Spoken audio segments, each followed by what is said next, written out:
नमस्कार दोस्तों, study समस्ती channel पर आप सभी लोग का स्वागत है। और हम लोग देख रहे हैं घटना चक्र के माध्यम से बायोलॉजी।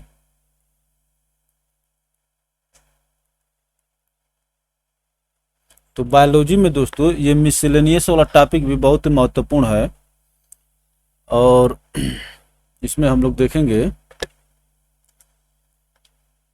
मिसलेनियस में सब कुछ आता है जो हर जगह कहीं फिट ना बैठता हो, कॉमन सेंस वाला question.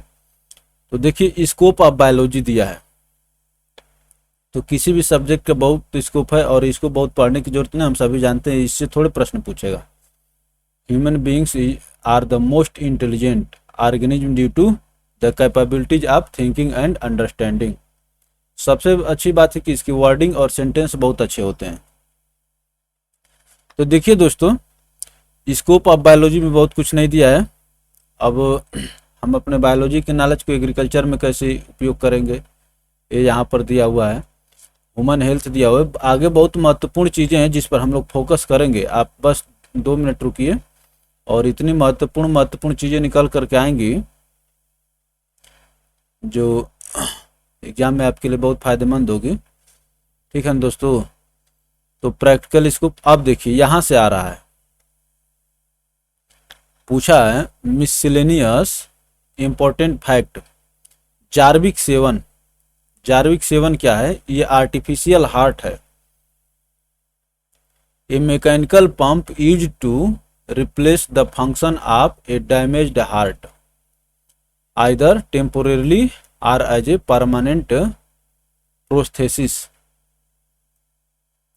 It was invented by Robert Jarvik. ये रॉबर्ट जार्विक द्वारा बनाया गया था। अब देखिए बर्नी क्लार्क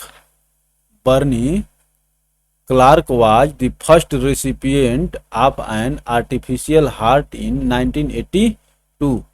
तो पहली बार जो है आर्टिफिशियल हार्ट जो लगाया गया था बर्नी क्लार्क के शरीर में, ठीक है ना, 1982 में। तो अभी आपसे पूछेगा कि जार्विक 7 क्या है, तो आप समझ जाएंगे कि जार्विक आर्टिफिशियल हार्ट है। चलिए आगे चलते हैं।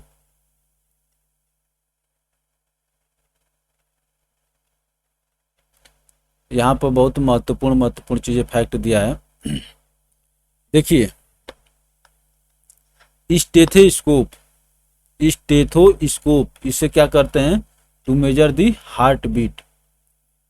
आप सब जानते हैं लेकिन इसको यहाँ देख लिया जाए। स्टेथोस्कोप से क्या होता है? हार्ट बीट मेजर किया जाता है। और स्फिग्मोमैनोमीटर। तो देखिए इसमें कंफ्यूजन होता है कई बार बच्चों को स्टेथोस्कोप और स्फिग्मोमैनोमीटर में, किसे क्या किया था। देखिए बैरोमीटर क्या करता है? बैरोमीटर दाब नापता है, ठीक है ना। तो उसी प्रकार से दोस्तों मैनोमीटर जो है ये प्रेशर नापता है। लेकिन किसका प्रेशर नापता है? ब्लड प्रेशर नापता है। तो sphygmomanometer an instrument for measuring blood pressure.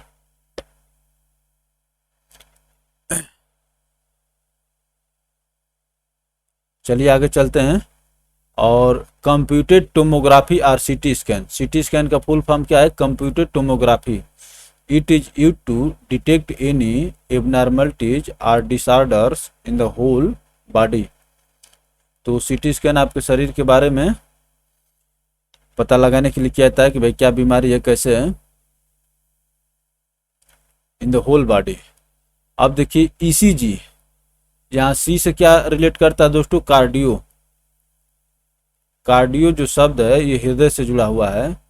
It is used to detect abnormalities related to the heart. ECG heart के लिए किया जाता है, ठीक है ना। और सी से याद रखेंगे, जैसे ईसीजी और ईईजी में भी कंफ्यूजन होता है, ठीक है ना। तो यहाँ पर सी का मतलब कार्डियो का मतलब हार्ट। अब देखिए इलेक्ट्रो इंसेफलोग्राम ईईजी का फुल फॉर्म हो गया electroencephalogram. It is used to record electrical activities of the brain. जब ईसीजी हार्ट का हो गया तो ईईजी किसका हो गया दोस्तों? ब्रेन का हो गया। जैसे आपके कई बार देखते हैं किसी को स्ट्रोक्स आने लगते हैं, झटके लगने लगते हैं, तो उसमें जो क्या किया जाता है कि आपके शरीर का ईईजी से चेक, ब्रेन का ईईजी से चेक किया जाता है कि भाई इसमें इलेक्ट्रिकल इम्पल्स जो है ठीक दिशा में लग रहे हैं कि नहीं, सही से लग रहे हैं कि नहीं। अब देखिए, auto analyser, an instrument to test the glucose, urea और कोलेस्ट्रॉल। ये ऑटो एनालाइजर है, आपका एनालाइज करके बता देता है कि आपके शरीर में ग्लूकोज, यूरिया और कोलेस्ट्रॉल कैसे है। अब देखिए अगला जो आ रहा है एमआरआई। तो एमआरआई क्या होता है दोस्तों? Magnetic resonance imaging. It is a medical imaging technique used in radiology to form pictures of the internal organ of the brain. To form the picture internal order of the brain, ठीक, internal organ of the body. तो MRI और CT scan में बहुत अंतर है, बारीकी का अंतर है। It is used to detect any abnormalities or disorder in the whole body. तो दोस्तों सीटी स्कैन से तगड़ा एमआरआई होता है, ठीक है ना। इसमें मैग्नेटिक रिजोनेंस का उपयोग किया जाता है। क्लियर पिक्चर लेने के लिए मैग्नेटिक रिजोनेंस का प्रयोग किया जाता है। देखिए इमेजिंग यहाँ पर दिया भी है। It is a medical imaging technique used in radiology, जैसे एक्सरे, सीटी स्कैन, एमआरआई सब रेडियोलॉजी के अंतर्गत आते हैं। To form picture of the internal organs of the body. तो सीटी स्कैन एबनॉर्मलिटीज का पता करता है और ये क्या करता है दोस्तों? पिक्चर लेता है, इमेज।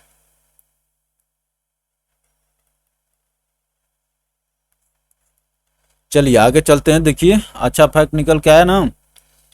अब देखिए, Jonas Edward Salk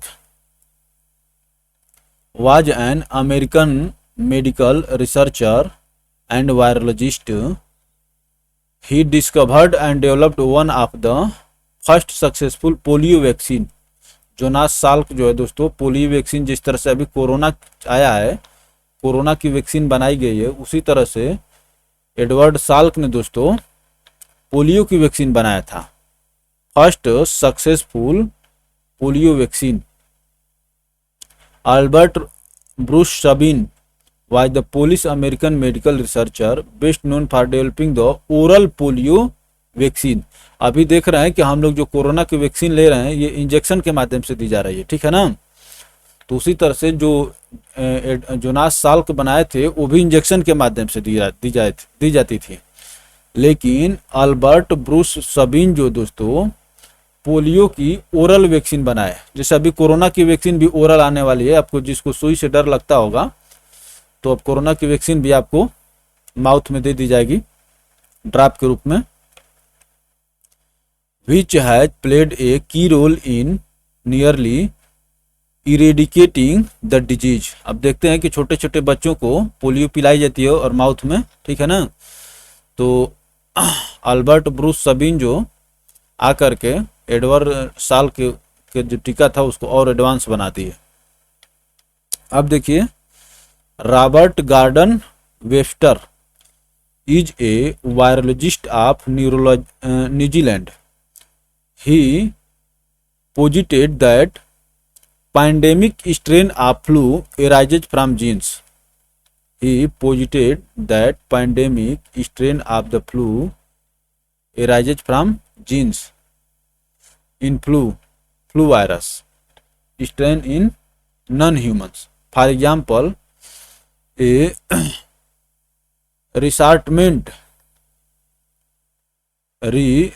reassortment of genetic segment antigenic shift between virus in humans and non-humans, especially birds, ठीक है ना दोस्तों।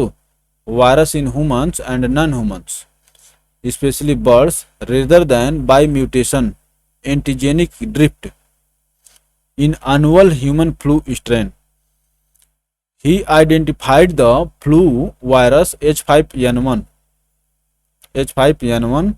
isolated it, and his work is also responsible for the method of human influenza vaccination that is commonly used. तो H5N1 virus का पता लगाए थे, ठीक है ना। चलिए आगे चलते हैं दोस्तों। Most effective chemical agent, chemical weapon of the First World War was sulphur mustard known as mustard gas. ये क्या कह रहा है कि फर्स्ट वर्ल्ड वॉर के बारे में बात कर रहा है। Most effective chemical agent, chemical weapon of the First World War was sulphur mustard known as mustard gas. It is a volatile, oily liquid. It is a volatile, oily liquid. Mustard gas has extremely powerful vesicant blistering effect on its victims. In addition, it is strongly mutagenic and carcinogenic as well as lipophilic. तो म्यूटेजेनिक, carcinogenic और lipophilic. It produces chemical Burns on contacted skin with in 24 hours of its exposure. It produces chemical burn on contacted skin with in 24 hours of its exposure. The Germans used mustard gas for the first time during the war in 1917. They outfitted artillery shells and grenades with mustard gas that they fired in the vicinity of the troop target. तो जो Germany में जो युद्ध हुआ था 1917 में दोस्तों, वो क्या किए कि मस्टर्ड गैस का गोला ही फेंक दिया। और मस्टर्ड गैस क्या करती थी, 24 आवर्स के बाद अंदर जहां पर शरीर में आपका कांटेक्ट होता था क्या कर लेती थी, इट प्रोड्यूसेज बर्न्स, माने आपको जलन। It produces chemical Burns on contacted skin with in 24 hours of its exposure. तो अभी आपसे पूछ ले कि फर्स्ट वर्ल्ड वॉर में कौन सी गैस उपयोग हुई थी, तो मस्टर्ड गैस, जो सल्फर मस्टर्ड भी कही जाती है। चलिए आगे चलते हैं। ये जर्मनी में भी 1917 में प्रयोग किया गया था। टोमोग्राफी और सीटी स्कैन, ठीक है ना, यहाँ पर डिटेल में बताएगा। Is imaging by sections or sectioning through the use of any kind of penetrating waves like X ray. X ray जो क्या करती है, पेनिट्रेट कर जाती है। The method is used in radiology, archaeology, biology, atmospheric science and geophysics. तो इस technique का इन सब में प्रयोग किया जाता है। चलिए आगे बढ़ते हैं।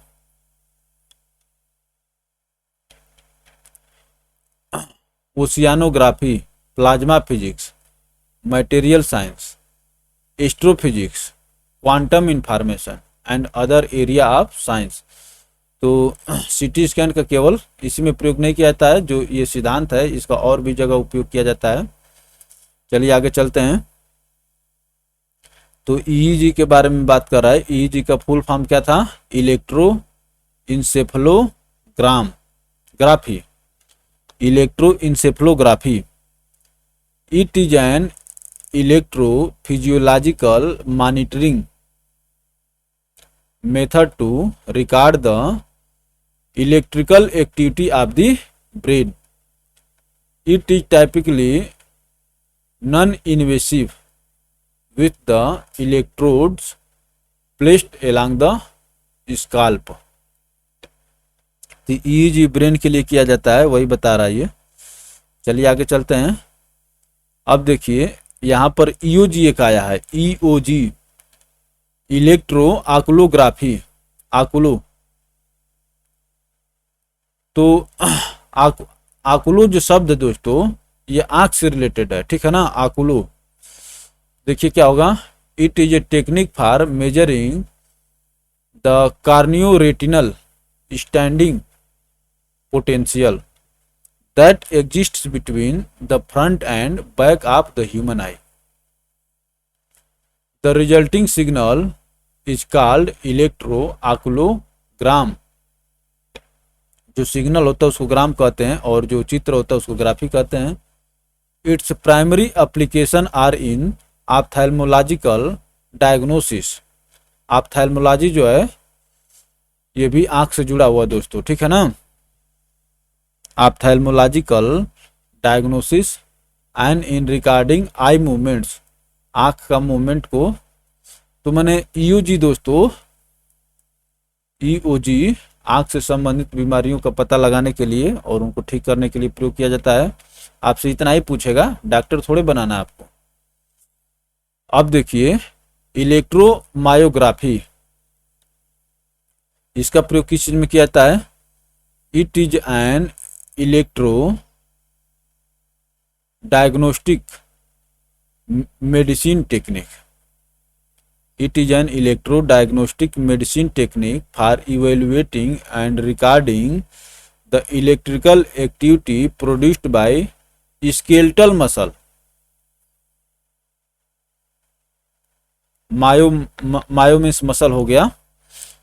EMG is performed using an instrument called electromyograph to produce a record called electromyogram. तो स्केलेटल मसल के लिए दोस्तों ईएमजी का प्रयोग किया जाता है. ऐसा नहीं कि खाली प्रीवियस क्वेश्चन पढ़ेंगे, जो उस टॉपिक से जो क्वेश्चन बन सकते हैं उसको भी देखिए. EOG, EMG. चलिए audiogram. It is a graph that shows the audible threshold for standardised frequencies as measured by an audiometer. तो ऑडियो जो है ये शब्द साउंड से जुड़ा हुआ है. The Y axis represents intensity measured in decibels and X axis represents frequency measured in hertz. तो आप एक्स एक्सिस और वाई एक्सिस जानते हैं ना. तो वाई एक्सिस क्या करता है दोस्तों, इंटेंसिटी, और x axis frequency. The threshold of hearing is plotted relative to a standardized curve that represents normal hearing. तो ऑडियोग्राम का प्रयोग किया जाता है दोस्तों आपके सुनने की क्षमता को मेजर करने के लिए. और एक्स एक्सिस, अब इसमें पूछ लेगा कि वाई एक्सिस किसको, तो इंटेंसिटी को, और एक्स एक्सिस किसको, फ्रीक्वेंसी को बताता है. मेमोग्राफी, ये आज भी बहुत चर्चित में है. जब कोई बीमार पड़ता है, समस्या दिक्कत होती है, देखिए अभी क्या कह रहा है. Mammography is the process of examining human breast using low energy x ray. Low energy x ray का प्रयोग करते हुए इसमें पता किया जाता है examining breast. The actual test is called mammogram. Mammogram. The purpose of mammography screening is breast cancer detection. तो इसमें ब्रेस्ट में जो कैंसर हो जाता है उसको डिटेक्ट करने के लिए मेमोग्राफी का प्रयोग किया जाता है. बहुत अच्छा प्रश्न है. अब देखिए इंडोस्कोप आता है, एक इंस्ट्रूमेंट इंडोस्कोप आता है. इंडोस्कोप कई बार पूछा भी गया है, मेमोग्राफी भी पूछा गया है. It is N illuminated optical typically cylinder and tubular instrument, a type of borescope, used to look inside the body. आपके शरीर में मान लें कि पेट में कुछ हो गया है, तो इस तरह से नहीं समझ में आ रहा है तो इंडोस्कोप के माध्यम से उसको देखा जाता है. नाक के अंदर कुछ हो गया, गले के अंदर कुछ हो गया है, the body, and used in procedure called an endoscopy. तो इंडोस्कोप जो इंस्ट्रूमेंट हो गया और इंडोस्कोपी जो क्या है दोस्तों, प्रोसीजर है. और इंडोस्कोप का दोस्तों प्रयोग जो है आपके शरीर के भीतर देखने के लिए किया जाता है. ये टोटल इंटरनल रिफ्लेक्शन के प्रिंसिपल पर वर्क करती है. चलिए आगे चलते हैं. Cardiograph, it is an instrument that graphically registers movement of the heart. ठीक है ना दोस्तों, कार्डियोग्राफ, कार्डियो माने हृदय से होता है, तो मूवमेंट्स ऑफ द हार्ट। अब देखिए क्रिस्कोग्राफ, क्रिस्कोग्राफ से क्या होता है? A crescograph is a device for measuring the growth in plants, पौधों में वृद्धि को नापते हैं क्रिस्कोग्राफ से। It was invented in the early 20th century by Jagadish Chandra Bose. तो इसकी खोज क्रिस्कोग्राफ की कौन किए थे? जगदीश चंद्र बोस किए थे। चलिए आगे चलते हैं। आगे क्या है? Tetraplegia, tetraplegia, it is also known as quadriplegia. Tetra और क्वाड्री दोनों, ये 4 को रिप्रेजेंट करते हैं, 4 को। It is a paralysis caused by illness or injury, illness or injury that results in the partial or total loss of use of all 4 limbs and torso, 4 limbs and torso। तो tetraplegia दोस्तों, tetraplegia का paralysis को ये paralysis caused by illness or injury that results in the partial or total loss of use of all 4 limbs or and torso। Paraplegia is similar but does not affect the arms। तो tetraplegia में दोस्तों क्या होता है? आपके हाथ और पैर काम करना बंद कर देते हैं। चारों जो 4 शब्द उपयोग किया गया है ये हाथ और पैर के लिए। अब देखिए यहाँ पर क्या कह रहा है कि paraplegia is similar but does not affect the arms. तो पैराप्लेजिया में दोस्तों आपके भुजाएं प्रभावित नहीं होती हैं, अर्थात आपके केवल पैर ही प्रभावित होते हैं। The loss is usually sensory and motor which means that both sensation and control are lost, sensation and control are lost. तो सेंसरी और मोटर दोनों चीज का यहाँ पर लॉस हो जाता है। Tetraparesis, quadriparesis on the other hand means muscle weakness affecting all 4 limbs. तो ये शब्द जो दोस्तों दे करके आप देखेंगे तो प्रश्न इससे पूछा गया, इसीलिए यहाँ पर दिया गया। और जो भी टेट्रापरेसिस में क्या होता है दोस्तों? On the other hand means muscle weakness affecting all 4 limbs. Electro beam therapy, ये क्या है दोस्तों? It is a kind of external beam radiotherapy where electrons are directed to a tumour site. ठीक है ना, जो ट्यूमर होता है उसको गलाने के लिए इलेक्ट्रो बीम थेरेपी किया जाता है। अब देखिए कार्डियोलॉजिस्ट किसको कहते हैं? जो हृदय का से संबंधित डॉक्टर होता है, विशेषज्ञ होता है, उसको कार्डियोलॉजिस्ट कहते हैं।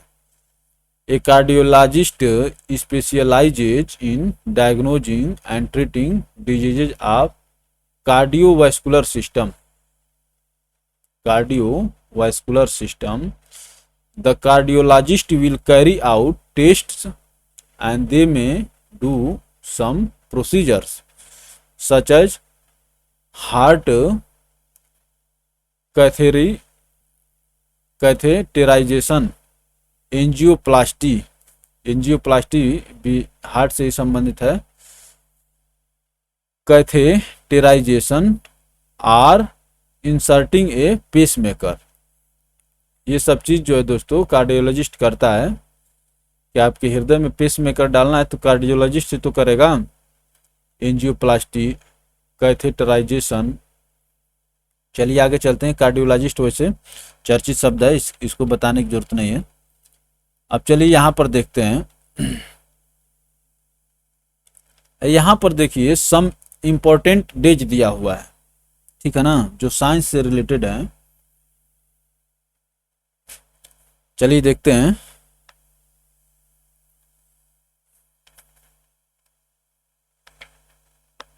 यहाँ पर दिया है दोस्तों, इंटरनेशनल योगा डे 21 जून को मनाया जाता है। वर्ल्ड मलेरिया डे 25 अप्रैल को मनाया जाता है। कैंसर डे 4 फरवरी को मनाया जाता है। ट्यूबरकुलोसिस डे 24 मार्च को मनाया जाता है।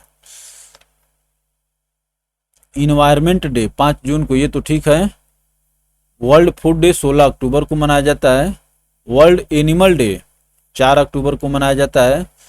इंटरनेशनल ओजोन डे 16 सितंबर को मनाया जाता है।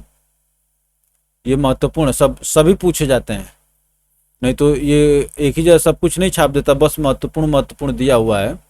World leprosy day last Sunday of January, ठीक है ना, ये किसी एक दिन को नहीं, इसको याद रखिए, महत्वपूर्ण है।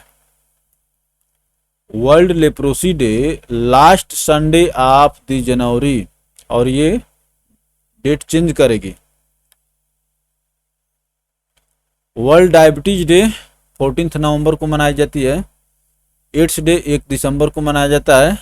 अल्जाइमर्स डे मनाया जाता है दोस्तों 21 सितंबर को। और हेल्थ डे 7 अप्रैल को मनाया जाता है। थैलेसीमिया दिवस मनाया जाता है 8 मई को। पोलियो दिवस मनाया जाता है 24 अक्टूबर को। आर्थराइटिस डे मनाया जाता है 12 अक्टूबर को। मेंटल हेल्थ डे मनाया जाता है 10 अक्टूबर को। अब देखिए, नेफ्रोलॉजिस्ट, यूरोलॉजिस्ट, आकुलिस्ट, अल्ट्रासाउंड टेक्निक, ये सब दिया हुआ है, ठीक है ना दोस्तों। आइए देख ही लेते हैं धीरे धीरे।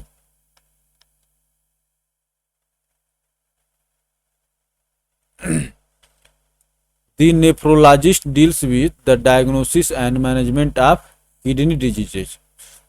Kidneys are vital for maintaining normal fluid and electrolyte balance in the body. Normal fluid and electrolyte balance in the body. तो नेफ्रोलॉजिस्ट जो है किडनी से संबंधित बीमारियों का इलाज करता है।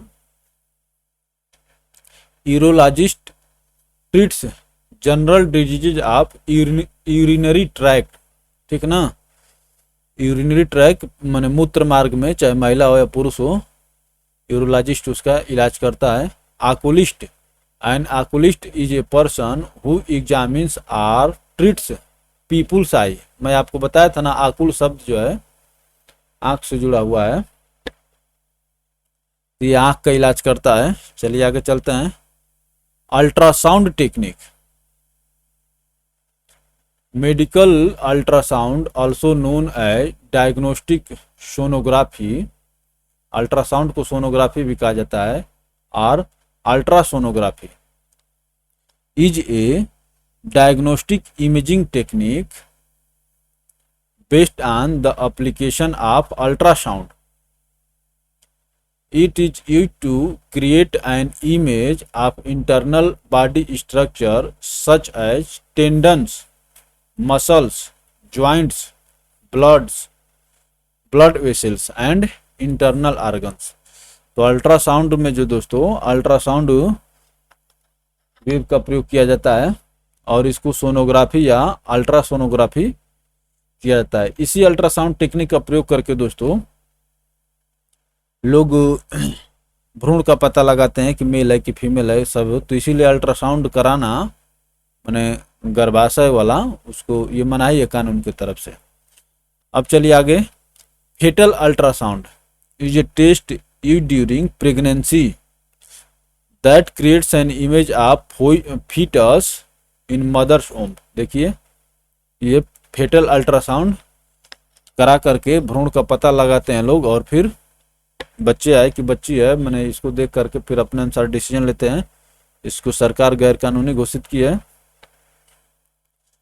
चलिए आगे चलते हैं। देखिए, Linus Carl Pauling, American Linus Carl Pauling has given his important contribution for research in the field of cancer and vitamin C. He has researched in the field of physics, chemistry and biology. he was awarded Nobel Prize in 1954 chemistry and in 1962 peace for his achievements।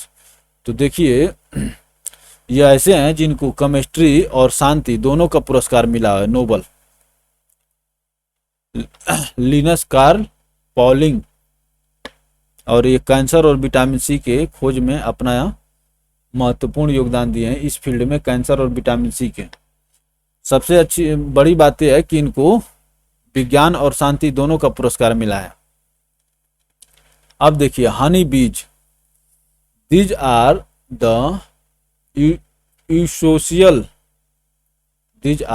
यूसोशियल flying insect within the genus Apis of the bee clade। They are known for construction of perennial colonial nests from wax। तो जो मधुमक्खियां अपना छाता बनाती हैं उसके बारे में बात कर रहा है। Perennial colonial nests from wax for the large size of their colonies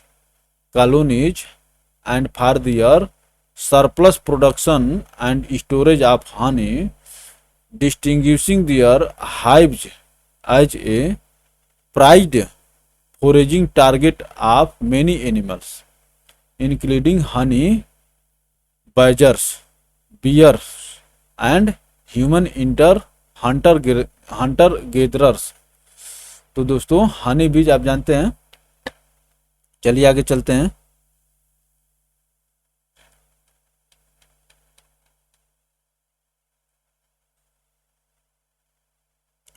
Honey bees are trained off to sniff out landmines. ठीक है ना, honey bees are trained to sniff out landmines. तो मधुमक्खियों से जो दोस्तों उसका लैंड माइन्स का पता लगाया जाता है। A honey bee colony has one queen, a honey bee colony has one queen, some males, drones and many workers. तो एक जो छाता होता है उसमें क्या होती है, एक रानी होती है, सम मेल्स होते हैं जिनको ड्रोन्स कहते हैं, and many workers. We obtain honey and wax from honey bee hives।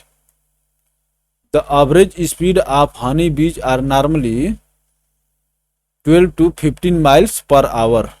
ये पूछा हुआ है, ठीक है ना, 17 से 21 किलोमीटर पर घंटा। तो 1 माइल में लगभग 1.6 किलोमीटर होता है। It is noteworthy that the honey bee hive has a special odor। Honey bee hive has a special odor which helps each other member in identification।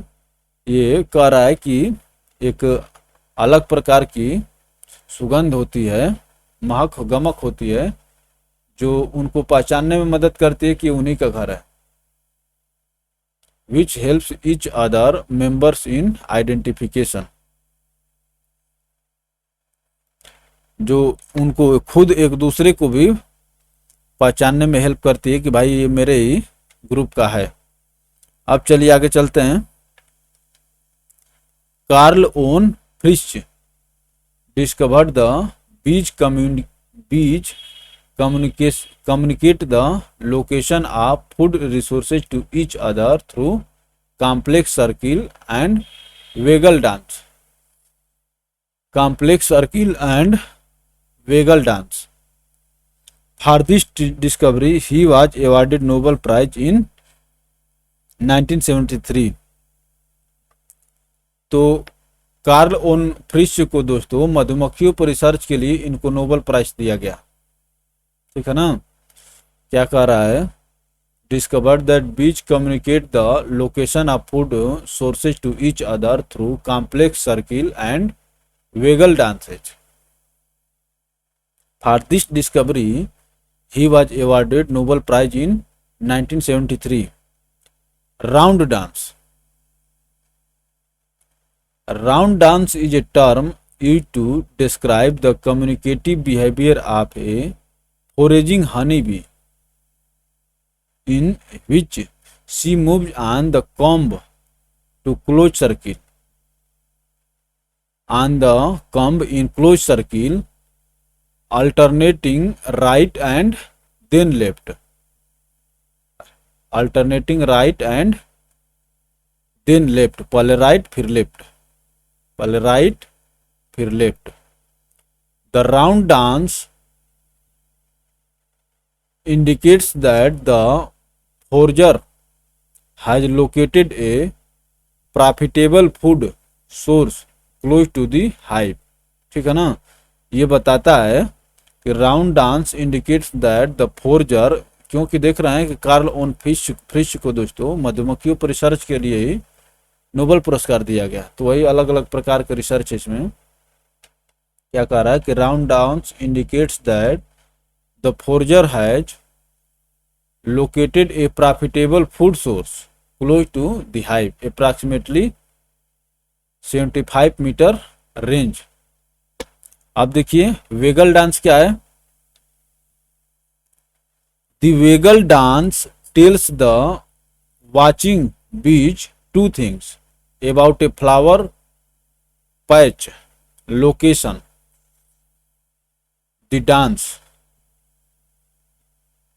and the direction away from the hive.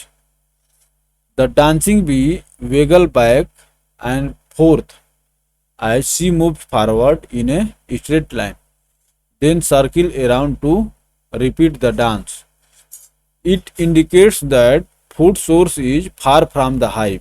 ये बताता है vagal dance कि जो मधुमक्खियों का भोजन है वो उनके जो छाता होता है उससे दूर है, far from the hive.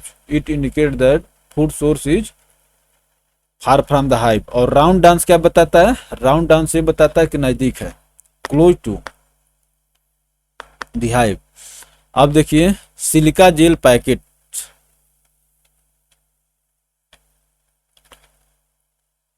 Silica gel packets are used to absorb moisture and keep things dry. तो सिलिका जेल पैकेट जो है मॉइस्चर को एब्जॉर्ब कर लेता है और चीज़ को as medicines dry.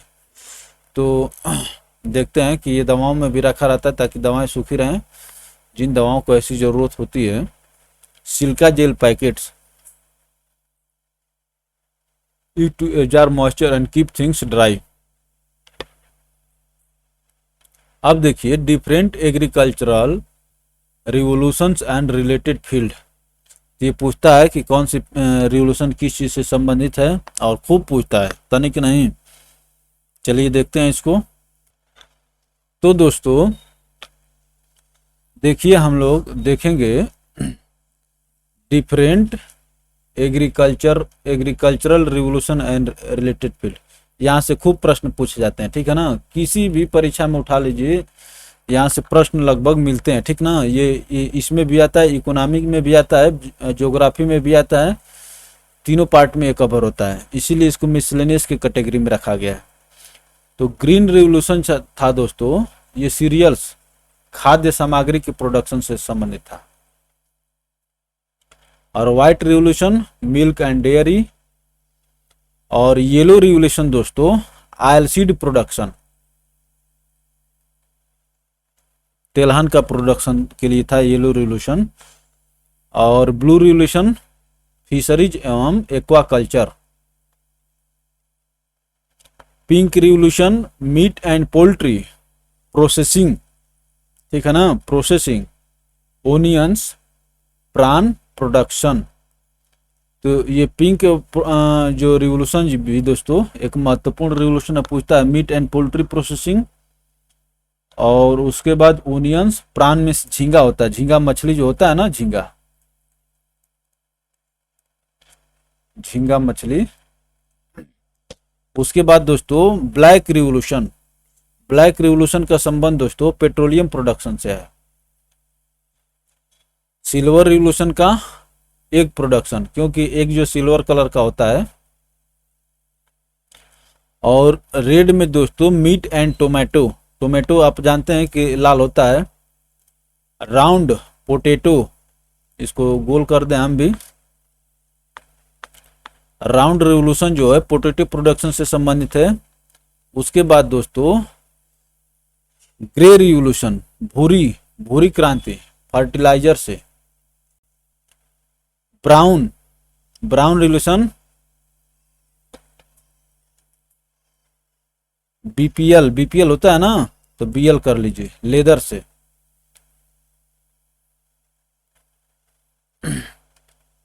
Brown revolution जो दोस्तों लेदर प्रोडक्शन से है। और golden revolution horticulture, Honey, fruits, ये सब आता है। Golden revolution horticulture, Honey, fruits production हो गया। और गोल्डन फाइबर जूट हो गया। गोल्डन फाइबर जो हो गया दोस्तों जूस हो गया। और सिल्वर फाइबर जो दोस्तों काटन हो गया। तो इसको देखिए, जी और जे ज से मिलता हुआ दोनों नाम देते हैं। तो golden jute, golden fibre revolution jute से हो गया। और सिल्वर फाइबर जो है यस सी, सुप्रीम कोर्ट, या ये दोनों एक जैसा नाम देते हुए प्रतीत होते हैं। यस सी, यस सी, एस टी किसी तरह से जोड़ लीजिए।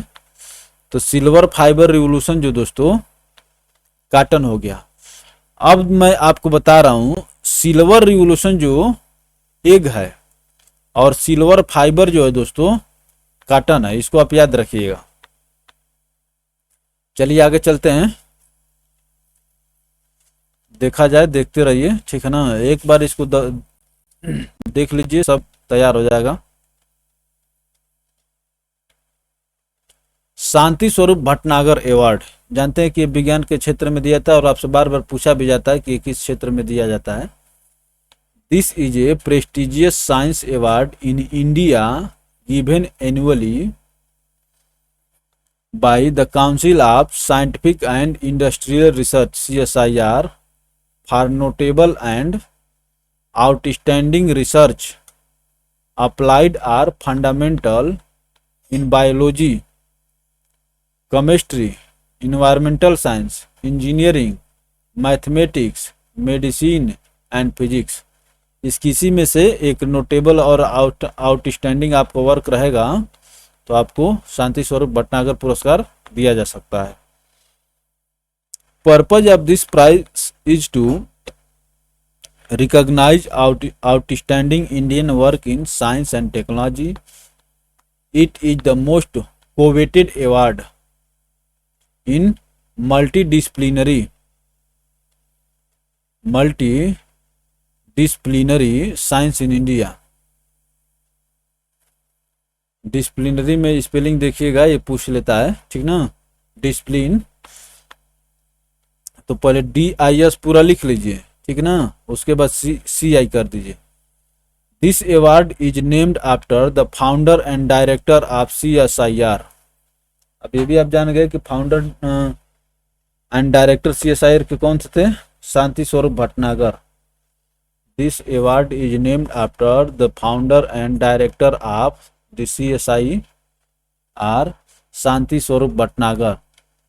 It was first awarded in 1958। Human eye आप जानते ही हैं, ठीक ना, लेकिन देख लीजिए। Human eyesight sense organ is a spherical body also known as eyeball. It lies in the eye socket and is attach to various muscles.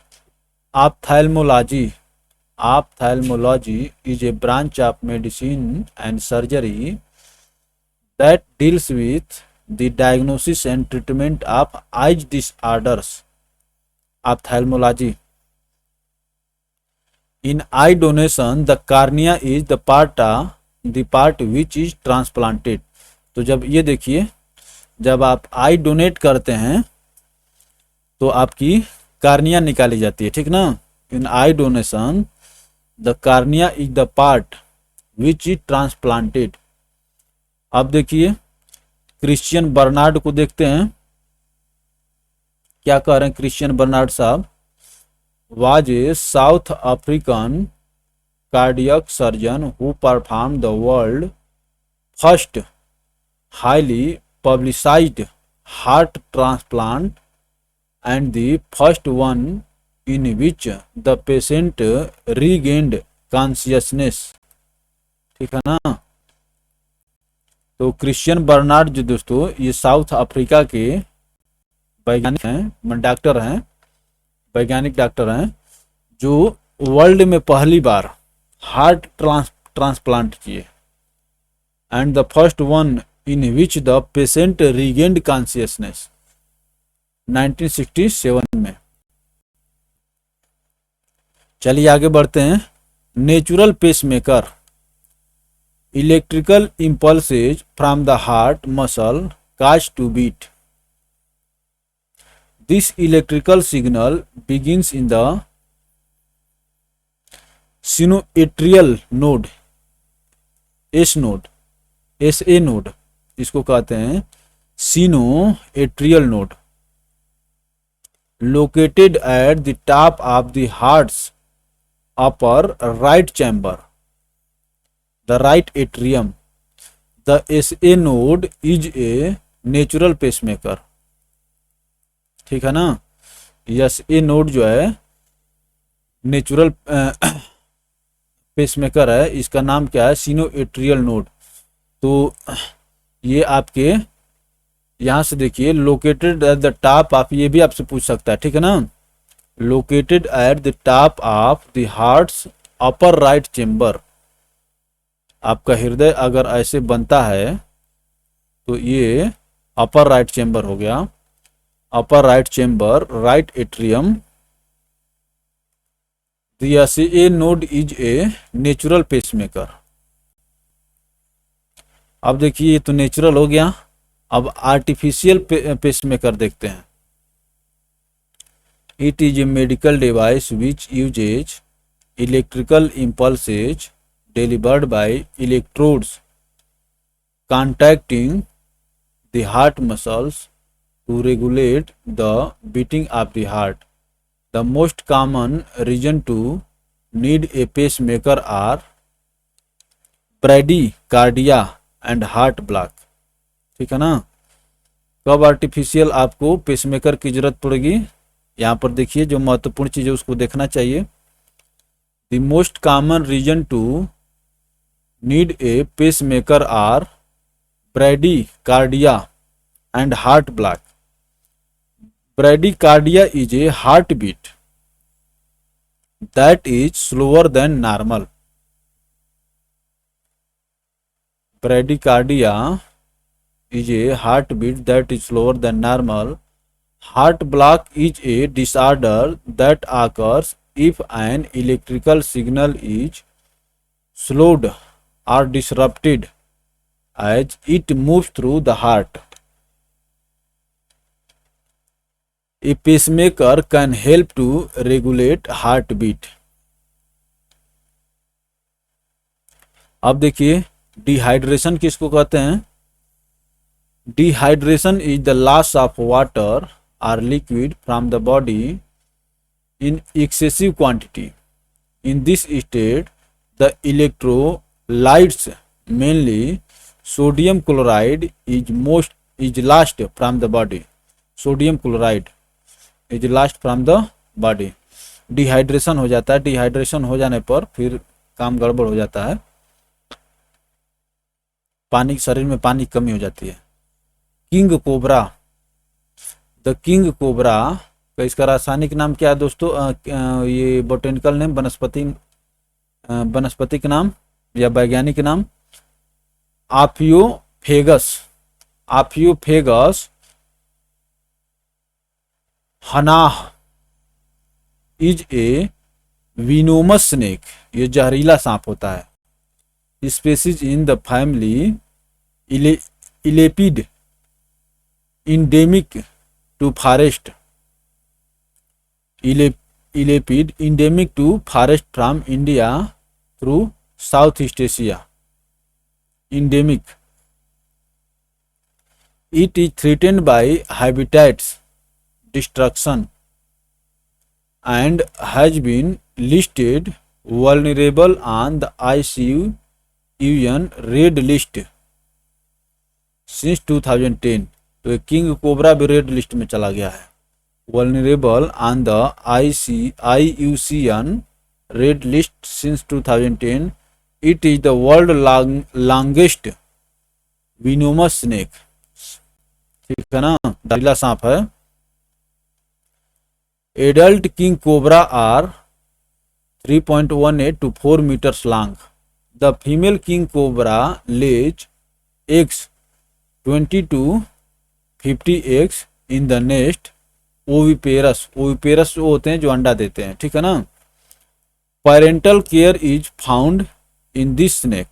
ये अपने अंडों का या अपने बच्चों का देखभाल करती है। That is guards its own nest till the emerging of springs from the eggs.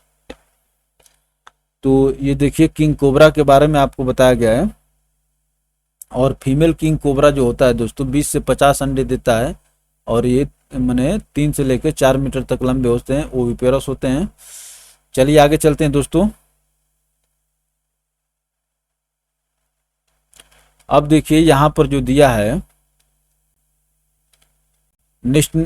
Institutions and their location, ये बहुत ही महत्वपूर्ण है दोस्तों।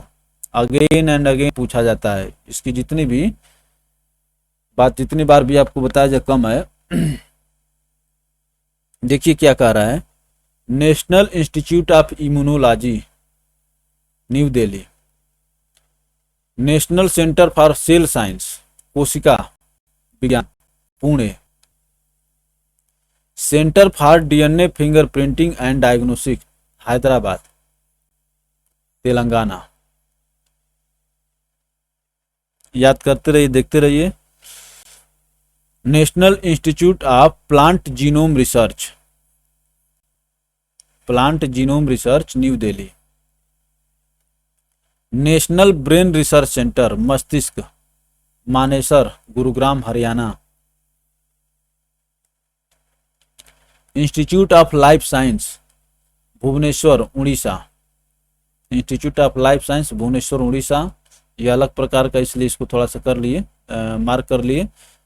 National centre for biological science Bengaluru BB, biological science Bengaluru Karnataka. Birbal Sahni institute of palaeobotany Lucknow UP, Birbal Sahni institute of palaeobotany. अब आगे देखिए institute of bio resources and sustainable development, इसको star करिए। Institute of bio resources and sustainable development Imphal Manipur. चलिए आगे चलते हैं। National academy of medical sciences new Delhi,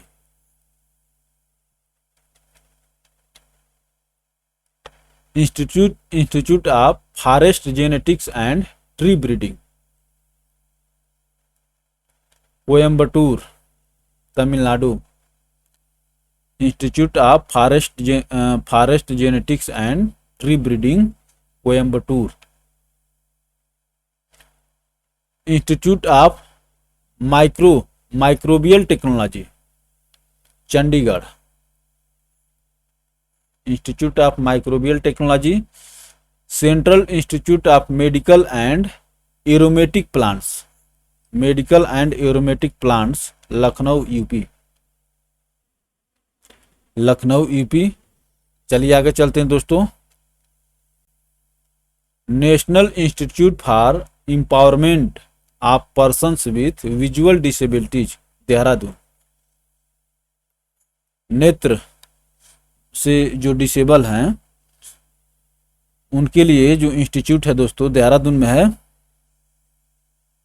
national institute for locomotor disability, जो चलने फिरने में जिनको विकलांगता है उनके लिए कहाँ पर है, कोलकाता में है। और विजुअल देहरादून में। इसमें बहुत कंफ्यूज होते हैं बच्चे, ठीक है ना। अब देखिए अली यावार जंग national institute of speech and hearing disabilities, जो बोलने और सुनने में जो डिसेबिलिटीज है उनके लिए कहाँ दोस्तों, मुंबई में है। देख रहे हैं ना, तीनों अलग अलग है, विजुअल, लोकोमोटर और केएल और VD, और ये हो गया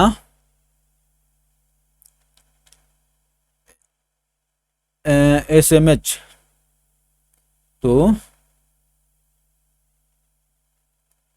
यस एच यम, इसका मतलब समझ रहे हैं, सिंपल हार्मोनिक मोशन से जोड़ लीजिए, speech and hearing Mumbai.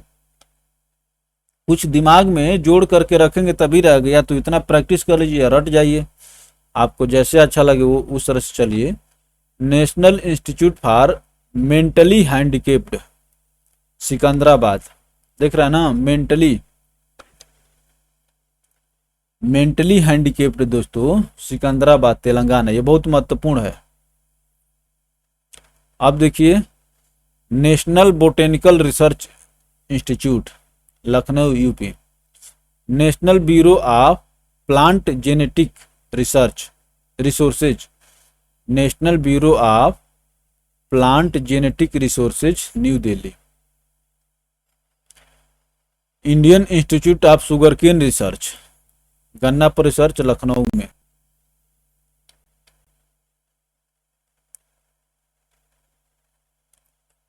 National sugar institute, Indian institute of sugar technology, ठीक है ना।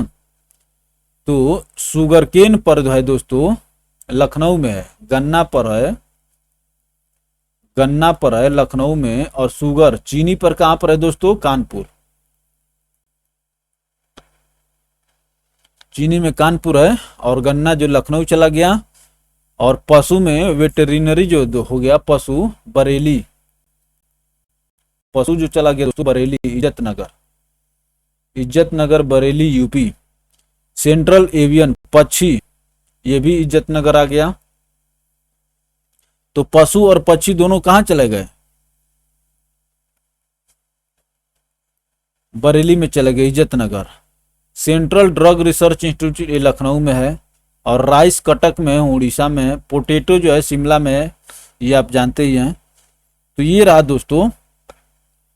अब देखिए एक बार इसको देखते चलिए, मैं बताता हूं। बोटेनिकल रिसर्च इंस्टीट्यूट लखनऊ, इसको याद, उत्तर प्रदेश वाले याद कर लीजिए इसको, और इसको तो एकदम याद कर लीजिए, मेंटल हैंडीकेप्ड दोस्तों, national institute for mental handicapped Secunderabad Telangana, और SMH simple harmonic motion Mumbai, ठीक है ना, और KL लोकोमोटर कोलकाता हो गया, और VD विजुअल डिसेबिलिटीज देहरादून, और ये central institute of medicinal and aromatic plants, ये लखनऊ, सुगंधित पौधों,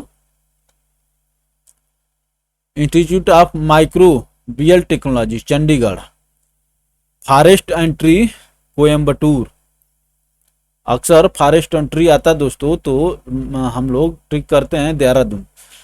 तो institute of forest genetics and tree breeding, ये है दोस्तों कोयम्बटूर में है। चलिए आगे चलते हैं।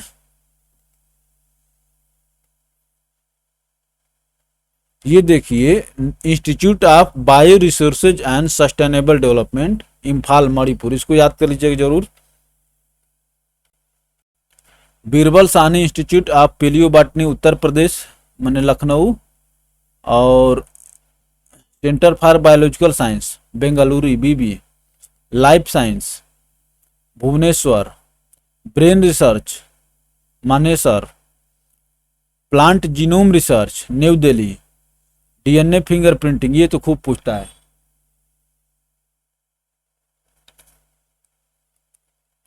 Hyderabad, national centre for cell science Pune, national institute of immunology new Delhi. तो चलिए दोस्तों, अब ये हो गया। अब इस टॉपिक से जो रिलेटेड क्वेश्चन है उनको देखा जाएगा।